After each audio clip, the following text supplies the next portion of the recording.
Hello students, आज की video में हम देखेंगे ट्रिपल इंटीग्रल्स को। तो ट्रिपल इंटीग्रल्स हम देख रहे हैं वो हमारे पास कंटिन्यूएशन चल रही है। जो इंटीग्रल्स है हमारे पास मल्टी वेरिएबल कैलकुलस के X Y Z coordinate system में। तो ये हमारे पास X Y Z coordinate system है और इसमें हम देखेंगे कि हम ट्रिपल इंटीग्रल्स को कैसे इवैल्यूएट करते हैं, उनकी हम एक्सप्रेशन कैसे लिखते हैं। अगर हमें कुछ भी नहीं दिया हुआ, सिर्फ हमें बताया गया कि हमारे पास ये फंक्शन है और हमने यहाँ किस लिमिट से कहाँ तक जाना है। तो अगर हम कहें कि हमारे पास ये एक्स वाई और ये जेड है, तो ये हमारे पास एक्स 3 डायमेंशनल स्पेस है और इसमें हम देखेंगे कि ट्रिपल इंटीग्रल्स को हम कैसे इवैल्यूएट करते हैं। तो उसके लिए सबसे पहले हम देखते हैं कि डबल इंटीग्रल्स, क्योंकि डबल इंटीग्रल जो है वो हम पहले पढ़ चुके हैं, उनको अब हल करना हमारे लिए आसान हो गया और उन पर फोबिनियस थ्योरम भी लगाना आसान हो गया। तो डबल इंटीग्रल से ये देखते हैं, डबल इंटीग्रल जो होते हैं वो हमारे पास, अगर हम वॉल्यूम निकाल रहे हैं 3 डायमेंशनल स्पेस में, तो जो डबल इंटीग्रल होगा वो हमारे पास क्या होगा, इंटीग्रेशन वॉल्यूम लिखा हमने और डबल इंटीग्रल लगा दिया जो भी हमारे पास एक्स वाई फंक्शन है, डी एक्स और डी वाई। तो ये हमारे पास होता है डबल इंटीग्रल। तो इसमें हमने क्या देखा, हमने एक चीज़ नोटिस की कि अगर हम 2 बार इंटीग्रेशन करें किसी भी फंक्शन की, अगर हम 2 बार इंटीग्रेशन करते हैं तो हमें एक डबल इंटीग्रल मिलता है। तो इसी लॉजिक से हम कह सकते हैं कि अगर हम 3 बार इंटीग्रेशन करें एफ ऑफ एक्स वाई की, ठीक है, एक्स वाई की हम 3 बार इंटीग्रेशन करें तो क्या हमें volume triple integral as a triple integral मिलेगा। और यहाँ पे हमारे जो वेरिएबल्स होंगे वो जाहिर सी बात है, क्योंकि हम 3 डायमेंशनल स्पेस में एक्स वाई जेड कोऑर्डिनेट्स में, तो हमारे पास एक्स वाई और जेड हो जाएगा। तो ये हमारे पास ट्रिपल इंटीग्रल हो जाएगा। तो क्या ये हमारे पास दोनों आपस में बराबर होंगे, ठीक है, या नहीं। तो ये देखते हैं।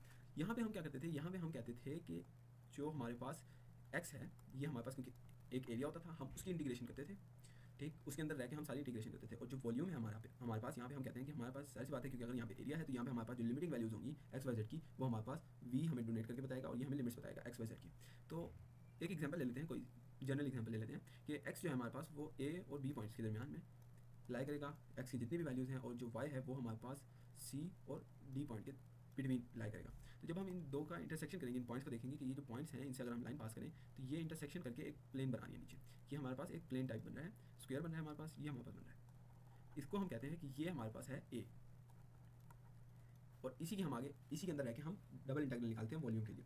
तो अगर हम कहें कि हमें अब चाहिए ट्रिपल इंटीग्रल, और ट्रिपल इंटीग्रल में हमारे पास 2 वेरिएबल नहीं है, हमारे पास 3 वेरिएबल हैं। तो तीसरा वेरिएबल जो है वो z है, और z को मैं कहता हूँ कि जो z है वो 0 से ग्रेटर देन या इक्वल टू है, और हमारे पास एक फंक्शन है एफ ऑफ एक्स वाई, उससे लेस देन है या उसके बराबर है, ठीक। तो 0 हमारे पास ये पॉइंट है और हमारे पास एक फंक्शन है एफ ऑफ एक्स वाई। तो उसको अब हम 3D में प्लॉट कैसे करेंगे। तो पहले तो हमने देखा था, हम इंटरनेट पे गए और हमने वहाँ से ऑनलाइन 3D कैलकुलेटर से, ग्राफिंग कैलकुलेटर से हमने 3 डायमेंशनल फंक्शन जो है हमारे पास उन्हें प्लॉट कर लिया। लेकिन अगर हमने अपनी नोटबुक पे बनाना हो, हमने हाथ से पेन से बनाना हो, ठीक है, तो उसको हम कैसे करेंगे। अब हम लेट्स से एग्जाम्पल को पूरा करने के लिए हम कहते हैं कि हमारे पास जो फंक्शन है एफ ऑफ एक्स वाई वो हमारे पास एक्स 3x प्लस वाई के बराबर है। ये हमारे पास फंक्शन है एक्स वाई का। तो हम क्या करेंगे, हम इन पॉइंट्स को देखेंगे। अगर हमें ये ए बी सी डी इन चारों की वैल्यूज़ गिवन है तो हम ये इसकी 4 पॉइंट्स निकालेंगे। हम क्या देखेंगे, अगर हम कहते हैं कि हमारे ए और सी के से जो इंटरसेक्शन बन रहा है वो हमारे पास पॉइंट आता है। पहला पॉइंट आता है हमारे पास 1 1, दूसरा पॉइंट आता है हमारे पास 2 1, ठीक है, तीसरा पॉइंट हमारे पास क्या आता है 4 1, और जो चौथा पॉइंट हमारे पास आता है वो क्या आता है हमारे पास, हम क्या देते हैं, लेट्स से ये वाला पॉइंट है, ठीक, बी हमारे पास 4 ही रहेगा, और ये हमारे पास डी हम कोई भी वैल्यू ले लेते हैं। यहाँ पे हम कहते हैं कि डी हमारे पास 3 है, ठीक, लेट्स से हमारे पास ये 3 है, ठीक, और इसको भी हम सी कर लेते हैं, ये हमारे पास 1 2 आएगा, ठीक, ये हो गया 1 2। तो ये हमारे पास 4 पॉइंट्स हैं। अब हम क्या करेंगे, इन 4 पॉइंट्स को इस फंक्शन के अंदर पुट करेंगे और यहाँ से हमें z की वैल्यूज़ मिलेंगी, ठीक। तो जो हमारे पास z की पहली वैल्यू होगी, जब हम 1 1 को पुट करेंगे तो z की जो पहली वैल्यू है वो हमारे पास मिलेगी हमें 4। फिर z की जो दूसरी वैल्यू है, जब हम 1 2 को पुट करेंगे तो वो हमें मिलेगी, z की जो दूसरी वैल्यू है वो हमें मिलेगी 5। इसी तरह z की जो तीसरी वैल्यू है वो हमें क्या मिलेगी, अगर हम 4 और 1 को पुट करते हैं तो वो हमें मिलेगी 13। और z की जो चौथी वैल्यू है, जब हम 4 और 3 को पुट करते हैं तो यहाँ पे हमें मिलेगी 15, ठीक।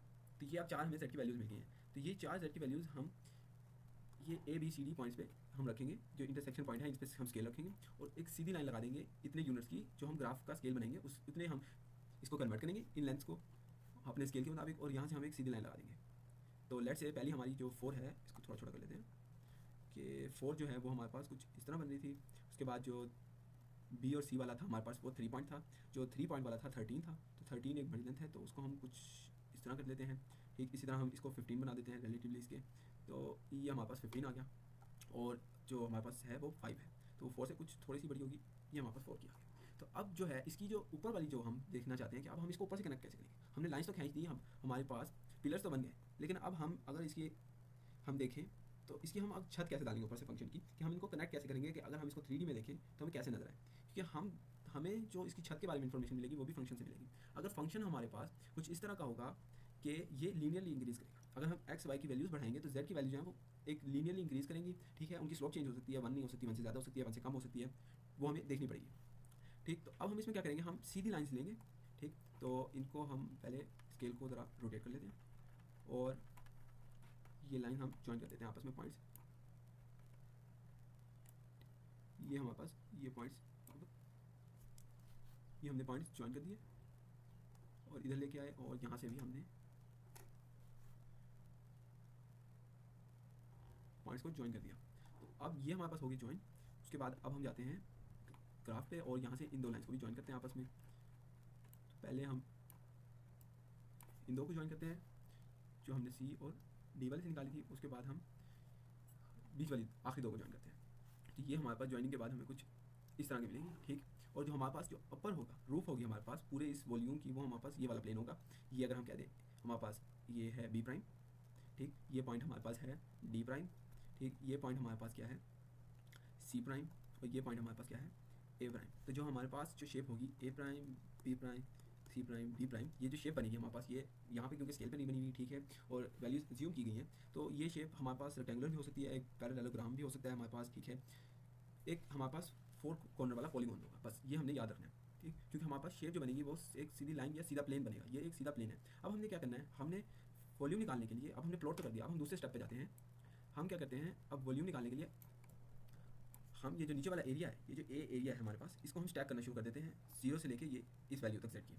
तो जो 0 से हम कह रहे हैं कि जेड जो है वो हमारे पास 0 से शुरू हो रहा है, ठीक है, और कहाँ तक जा रहा है, वो हमारे पास एफ ऑफ एक्स वाई तक जा रहा है, क्योंकि जो मैक्सिमम जाएगा, जो रूफ तक जाएगा वही होगी मैक्सिमम वैल्यू जेड की, तो वो हमारे पास क्या है एफ ऑफ एक्स वाई है। तो यहाँ से हम कहते हैं कि हम जो हमारे पास एरिया है नीचे वाला, उसको हम स्टैक करते जाएं या एरिया को ऐड करते जाएं आपस में, तो हमारे पास जब हम F of X Y height तक पहुँचेंगे तो हमारे पास वॉल्यूम निकल आएगा। तो इसको हम जब इंटेग्रल्स में लिखेंगे तो हम कैसे लिखेंगे, हम लिखेंगे जो हमारे पास वॉल्यूम है उसको हम कह देंगे कि हम एरिया का इंटेग्रल ले रहे हैं डी जेड के अलोंग, ठीक है। हम एरिया का इंटेग्रल ले रहे हैं डी जेड के अलोंग, और हमारे पास जो वैल्यू है, लिमिट्स हैं जेड की, वो 0 से एफ ऑफ एक्स वाई तक है। तो अब ये जो एरिया है बीच में, ये क्या बनेगा हमारे पास, तो ये जो एरिया है हमारे पास, ये हमारे पास इसकी अगर हम इंटीग्रेशन करेंगे नीचे वाली, अगर हम इन लाइन्स को ले लें, ये हमारे पास 2 लाइन हैं, ठीक है, एक एक्स एक्सिस के पैरेलल है, एक वाई एक्सिस के पैरेलल है, और अब हम इन 2 लाइन्स को लेते हैं और इनकी इंटीग्रेशन कर देते हैं। पहले हम क्या करेंगे, पहले हम करेंगे एक्स एक्सिस चलो, पहले हम ये इंटीग्रेशन करेंगे, उसके बाद हम क्या करेंगे, फिर हम करेंगे यहाँ पे इंटीग्रेशन इस डायरेक्शन में, और इस डायरेक्शन में हम इंटीग्रेशन कर देंगे इस लाइन की। तो हमारे पास जो एरिया बनेगा ये तो हमारे पास वैसे ही रहेगा, ठीक। पहला इंटीग्रल है, इसको हम अंदर कर देते हैं कि हमने लिखा 0 से एफ ऑफ एक्स वाई है, ठीक, डी जेड है। उसके बाद जो हमारे पास एरिया है उसके जो हमारे पास डी, अब हम कह लेते हैं कि हमने पहले एक्स से किया और फिर वाई से किया, और यहाँ पे हमारे पास 2 और इंटीग्रल लग जाएंगे, और उनकी वैल्यूज़ क्या होंगी, एक्स से शुरू हो रहा है तो ए बी सी और डी, ये हमारे पास बन जाएगा वॉल्यूम। तो अगर हम इसको देखें और इसको कंपेरिजन करें, तो जो हमने पहले वॉल्यूम का एक्सप्रेशन लिखा था कि जो वॉल्यूम हमारे पास है वो ट्रिपल इंटीग्रल है F of X Y D X D Y D Z, ठीक है। और ये तो हमारे पास ये जो एक्सप्रेशन है और दूसरा हमारे पास ये जो हमने ब्लैक में एक्सप्रेशन लिखा है, ये बिल्कुल मैच नहीं कर रहा है। क्यों, इनमें फ़र्क क्या आ रहा है, इनमें अंदर इस चीज़ का फ़र्क आ रहा है, यहाँ पे हमारे पास एफ ऑफ एक्स वाई है। तो अगर हम देखें तो हमारे पास एक कॉन्ट्रास्ट पैदा हो रहा है, और फिर एक सवाल भी पैदा होता है कि इन दोनों में से कौन सा एक्सप्रेशन सही है, ये सही है या ये सही है। तो इस एक्सप्रेशन को तो हमने देख लिया कि हमने इसको ग्राफिकली देखा कि हमने एरिया लिया, उसको स्टैक किया और हमारे पास वॉल्यूम निकला है।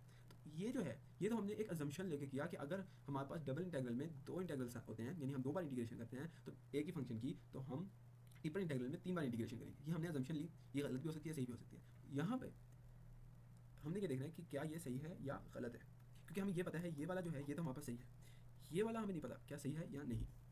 तो इसका सिंपल सा हमारे पास जवाब है कि एरिया हमने अगर देखा था कि एरिया हमारे पास क्या होता है डबल इंटीग्रल्स में, डबल इंटीग्रल जो है वो हमारे पास 2 एक्सिस लेते हैं, उनके दरमियान जो एरिया होता है उन एक्सिस से पैरेलल लाइंस लेते हैं हम, और उन पैरेलल लाइंस को हम ऐड करते जाते हैं तो हमें एरिया मिल जाता है। तो जब जो हमारे पास डबल इंटीग्रल होते हैं वो हमें एरिया इस तरह से देते हैं, और यहाँ पे हमें क्या लेते हैं कि हमारे पास वाई और एक्स है एक्सिस, तो ये हमारे पास डबल इंटीग्रल आ गया एरिया की फॉर्म में, ठीक। तो अब वॉल्यूम जो होगा, वॉल्यूम हम कैसे करते हैं, अगर हम लेट से कह देते हैं कि हमारे पास एक सिंपल क्यूब है, एक क्यूब पड़ा है 3 डायमेंशन में, तो उसको हम क्या कहते हैं, हम उसकी 3 जो फेसेस हैं उनके हम कलर कर लेते हैं और उनको हम मूवेबल कर लेते हैं। रिजिड क्यूब पड़ा है, ठीक है, एक हमारे पास क्यूब पड़ा है, ये मैं आपको अभी दिखाता हूँ कि हमारे पास एक क्यूब पड़ा है, इस तरह का हमारे पास एक क्यूब पड़ा है, ठीक। और उसमें हम क्या कहते हैं, उसमें कहते हैं कि ये जो हमारे पास तीन जो प्लेन नज़र आ रहे हैं, एक रेड है, एक ग्रीन है, एक पर्पल है। जो रेड है वो हमें पास जेड और वाई प्लेन को रिप्रेजेंट कर रहा है, और इसकी इंटीग्रेशन किसके अलॉन्ग होगी, इसकी इंटीग्रेशन होगी, क्योंकि हम देखेंगे अगर इसकी हम मोशन देखें तो इसकी मोशन जो है वो हमारे पास एक्स एक्सिस के अलॉन्ग है। तो हम कहते हैं कि ये जो है अगर हम इसको हम इन दो को वो लें, इनका कलर बंद कर दें और इसको हम 2D में ले जाएं, तो ये हम देख रहे हैं कि हमारे पास एक लाइन आ रही है एक्स एक्सिस पे, ठीक है, एक्स एक्सिस के परपेंडिकुलर है, और वो है उसकी इंटीग्रेशन हो रही है एक्स की वैल्यू 0 से लेके एक्स की वैल्यू 5 तक। यहाँ पे हमारे पास जो मैक्सिमम वैल्यू है वो 5 से नजर आ रहा है हमें। तो फिर उसके बाद हम दूसरी को देख लेते हैं। हमारे पास जो वाई, ये ग्रीन वाला था, तो उसमें हमने देखा कि ये परपेंडिकुलर किसके है, ये हमारे पास परपेंडिकुलर है वाई एक्सिस के। तो वाई एक्सिस से परपेंडिकुलर जो होगा उसकी जब हम देखेंगे जो उसकी लाइन है वो क्या कर रही है, वो जा रही है हमारे पास वाई एक्सिस के डायरेक्शन में मूव कर रही है, ठीक है। उसकी जो डायरेक्शन है मोशन की वो वाई एक्सिस की डायरेक्शन में है, और जब हम उसकी इंटीग्रेशन करेंगे तो हमें वाई एक्सिस के अलोंग एक लेंथ मिल जाएगी, क्योंकि अगर हम पॉइंट्स लेते हैं छोटे छोटे तो हमें लेंथ मिल जाएगी। फिर उस लेंथ की जो लाइन है उनको दूसरे एक्सिस में हम इंटीग्रेट करेंगे और फिर हमें एक प्लेन मिल जाएगा, ठीक। एक्स ये वाली और ये वाई वाली जब हम इंटीग्रेशन मुकम्मल कर लेंगे तो हमें एक प्लेन मिलेगा, और वो प्लेन होगा इस तरह पर्पल कलर का, ठीक। तो उस प्लेन के लिए हम क्या करेंगे, प्लेन के लिए हम इंटीग्रेशन करेंगे जेड की, क्योंकि हम नीचे वाला बेस तो कवर कर चुके हैं। क्योंकि क्यूब का फार्मूला क्या होता है, हम तीनों लेंथ जो होती है हमारे पास, ये एक्स वाई और जेड, इनको मल्टीप्लाई कर देते हैं, ठीक। तो अगर हम कहते हैं कि जो हमारे पास अब जेड रह गया है, हमने एक्स पे भी कर दी, हमने वाई पे भी कर दी, और हमें ये एक एरिया मिल गया।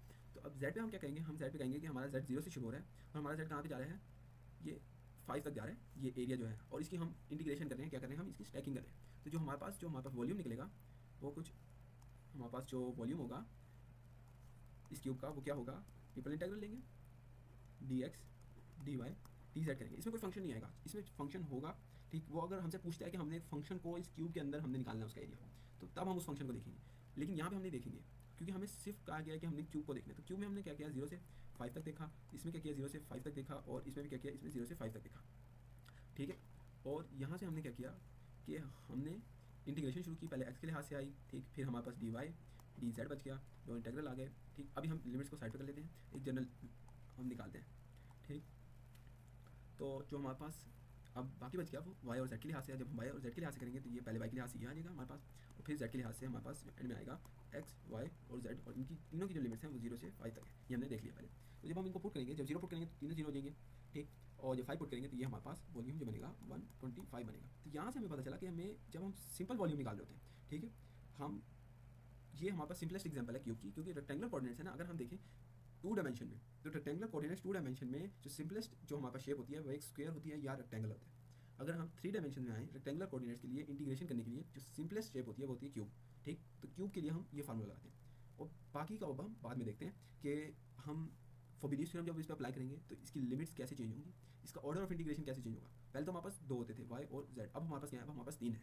तो जो इनकी कॉन्फिग्रेशन होती हैं, अगर हमारे पास एक्स वाई जेड है, अगर हम इसको ऑर्डर दे दें 1 2 3 पहले एक्स से, वाई से, फिर जेड से, ठीक है, और ये हमारे पास पहला है, उसके बाद दूसरा कह देते हैं हम कि वाई को इधर ले आए, एक्स हमारे पास वाई के साथ इंटरचेंज हो गया, जेड हमारे पास वहीं पर है। उसके बाद तीसरा हम कह देते हैं कि जो ये हमारे पास ओरिजिनल था ना, तो इससे हम चेंज कर रहे हैं, अब हम जेड और एक्स को चेंज कर देते हैं, जेड हमारे पास पहले आ गया, वाई हमारे पास वहीं है, और एक्स यहाँ पे आ गया। उसके बाद हमारे पास जो बाकी आते हैं, जो चौथा आएगा हमारे पास वो क्या होगा, ये है हमारे पास ओरिजिनल, और इसमें से अब हम चेंज कर रहे हैं, तो अब हम क्या कहते हैं, वाई और जेड को आपस में चेंज कर देते हैं, एक्स वैसे रहने देते हैं, हम क्या कहते हैं जेड, और ये हो गया हमारे पास वाई, ठीक। और फिर हम कहते हैं एक और भी हमारे पास कॉन्फिगरेशन होगी, क्यों, क्योंकि हम देख रहे हैं एक पैटर्न हमारे पास एक्स वाई जेड, और फिर अब हम क्या कहते हैं यहाँ पे वाई आएगा और यहाँ पे जेड, क्योंकि हर वेरिएबल को हम 2 वेरिएबल के साथ रिप्लेस कर सकते हैं, क्योंकि एक भी जो वेरिएबल है इसकी रिप्लेसमेंट के लिए 2 वेरिएबल हमारे पास मौजूद है, तो हम इसकी जो पोजीशन है वो 2 के लिहाज से चेंज कर सकते हैं। तो हमारे पास ये 6 कॉन्फिगरेशन बनेगी, और अब ये जो 6 हैं इनको भी हम लिखते हैं, बाकी जो 2 हैं तो वाई के लिहाज से जो आएगी यहाँ पे जेड हो जाएगा और यहाँ पे एक्स हो जाएगा। तो ये अब हम देखते हैं सारी कॉन्फिगरेशन में हमारे पास ये कॉन्फिगरेशन मौजूद नहीं है, तो यही एक यूनिक कॉन्फिगरेशन है। और जो ऑर्डर ऑफ इंटीग्रेशन है उसमें हमारे पास जो ऑर्डर है, जाहिर सी बात है, क्योंकि हम कह रहे हैं ऑर्डर ऑफ इंटीग्रेशन है कि पहले हम 1 से करेंगे, एक्स से करेंगे, फिर वाई से करेंगे, फिर जेड से करेंगे। ये जो हमारे पास 6 हैं, अगर इसको हम छठे को पूरा कर लेते हैं, हमारे पास जेड पहले आ गया, ठीक ठीक। उसके बाद हम क्या करेंगे, हम देख रहे हैं इस वैल्यूज़ को, ठीक, इसको देख रहे हैं, इसको देख रहे हैं ना, तो हमारे पास जेड पहले आ गया, ठीक। वाई हमारे पास कहाँ पे आएगा, अब यहाँ पे हमारे पास वाई आएगा, और यहाँ पे आएगा एक्स। अगर हम इन तीनों को 6 को देखें, कि 6 हमारे पास डिफरेंट है, ठीक। और यहाँ पे जो ऑर्डर है, इनका सीक्वेंस है वो मैटर करता है। तो जब इनका सीक्वेंस मैटर कर रहा है तो हमें पता कैसे चला कि 6, मैं 7 भी तो कह सकता था, ठीक, लेकिन उसमें रेपिटेशन हो जाती है कि पिछले से कोई एक मिलती थी, तो 6 का हमें कैसे पता चला, हमने कहा कि हमारे पास जो कुल जो हमारे पास वेरिएबल हैं, टोटल वेरिएबल हैं, वो हमारे पास क्या है 3, और हम क्योंकि देख रहे हैं ऑर्डर मैटर करता है हमारे पास, अगर हम कम्बिनेशन बनाएं इनके, तो हम करेंगे परमुटेशन को इस्तेमाल। जब हम परमुटेशन को इस्तेमाल करते हैं, ठीक, तो हमें एक और वैल्यू चाहिए यहाँ पे आर की, तो आर की जो वैल्यू होगी वो हमारे पास क्या होगी कि हमारे पास एक वेरिएबल 2 वेरिएबल के साथ रिप्लेस हो सकता है, तो हमारे पास यहाँ पे 2 होगी। जब हम परमुटेशन देखेंगे तो परमुटेशन में क्या होता है, n का फैक्टोरियल, ये हमारे पास है ना, ये r है, डिवाइडेड बाय हो गया n माइनस r का फैक्टोरियल, ठीक। तो यहाँ पे हो जाएगा 3 माइनस 1, इसका फैक्टोरियल 3 माइनस 2 1 होता है हमारे पास, 1 का फैक्टोरियल हमारे पास क्या होता है 1 ही होता है। तो 3 का जो फैक्टोरियल होता है हमारे पास वो 6 होता है, ठीक। तो यहाँ से हमें पता चला कि हमारे पास 6 अलग किस्म की कॉम्बिनेशन बनेंगे अगर हम एक को फिक्स कर दें और दो की आपस में पोजीशन को इंटरचेंज करें। तो यहाँ से हमारे पास ये बन गया। लेकिन ये हमारे पास अटेनेबल कब होती हैं, ये हमारे पास अटेनेबल उस वक्त होती हैं जब हम फोबिनीज थ्योरम को अप्लाई करते हैं, फोबिनीज थ्योरम को हम अप्लाई करते हैं ट्रिपल इंटीग्रल्स के लिए। तो तब हमारे पास ये 6 कॉन्फ़िगरेशन होती है, ठीक। तो अब हमारे पास एक सवाल अभी भी हमने उसका आंसर नहीं किया। तो हमारे पास जो सवाल है वो ये है कि इन दो में से, ये और इनमें से जो सही वाली है वो कौन सी है। इनमें से जो सही वाली है, जिसको हम कहते हैं कि वॉल्यूम हमारा होगा जो, वो हमारे पास होगा ट्रिपल इंटीग्रल, ठीक है। हम अंदर कुछ नहीं लिखेंगे, कोई फंक्शन नहीं लिखेंगे, ठीक। उसके बाद हम ऑर्डर ऑफ इंटीग्रेशन स्पेसिफाई कर देंगे। तो यहाँ पे वैसे ही एक्स वाई और जेड, ये जो है ये हमारे पास है वॉल्यूम का फार्मूला। तो अब अगली वीडियोज़ में हम देखेंगे कि ये तो हमने सिंपल सी एग्जांपल ली, एक क्यूब की एग्जांपल ली और एक ये प्रिज्म टाइप बॉडी की एग्जांपल ली। तो अब अगली एग्जांपल में हम देखेंगे कि हमारे पास जो कुछ कर्व बॉडीज़ होती हैं, ये तो स्ट्रेट प्लेन था ना, कर्व प्लेन होते हैं 3 डायमेंशन में, उनका हम वॉल्यूम कैसे निकालते हैं ट्रिपल इंटीग्रल के साथ, ठीक। तो और उसके बाद हम उसकी कुछ एग्जांपल करेंगे और फोबिनीज थ्योरम को अप्लाई करेंगे और उसकी प्रैक्टिस करेंगे।